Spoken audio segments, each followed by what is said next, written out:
ఎక్కడా కూడా సిబిఐ కానీ ఎక్కడ క్లీన్ చిట్ ఇవ్వలేదు. క్లీన్ చిట్ ఎక్కడ ఇవ్వలేదు. వాళ్ళు వెరీ క్లియర్ కట్గా చెప్పింది ఈ నెయ్యిలో పూర్తిగా ఇది ప్లాంట్ బేస్డ్, అంటే ఇది దీంట్లో నెయ్యి మన పాల నుంచి పాల కొవ్వు నుంచి రావాల్సింది, దీంట్లో ఇది లేదు. చాలా చాలా స్పష్టంగా అది చెప్పారు. మిగతాయి మేము నిర్ధారించలేకపోతాం, మా దగ్గర ఇన్ఫర్మేషన్ లేదనేది ఒక రిపోర్ట్ వాళ్ళు చెప్పింది.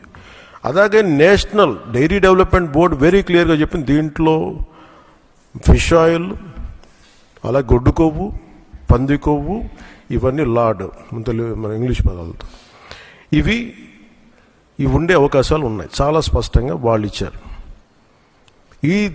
ఈ ప్రాసెస్లో వీళ్ళు దీన్ని కూర్చోబెట్టి అడ్డగోలుగా మాట్లాడితే, ఎందుకంటే వీళ్ళకి ఏ రోజు కూడా ఈ ధర్మం మీద వాళ్ళకి గౌరవం లేదు.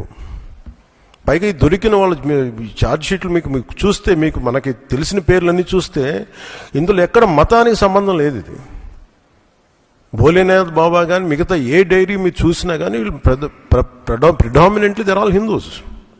దీంట్లో అసలు మతానికి కానీ దీంట్లో ఒక ఇస్లాంకి సంబంధించిన వ్యక్తులు కానీ, లేదంటే మన క్రిస్టియన్ సంబంధించిన వ్యక్తులు అసలు ఎక్కడ సంబంధం లేదు. ప్యూర్లీ మాట్లాడుతున్నాం అంటే హిందువుల గురించే మాట్లాడుతున్నాం ఇక్కడ. So there is no question of other religions here.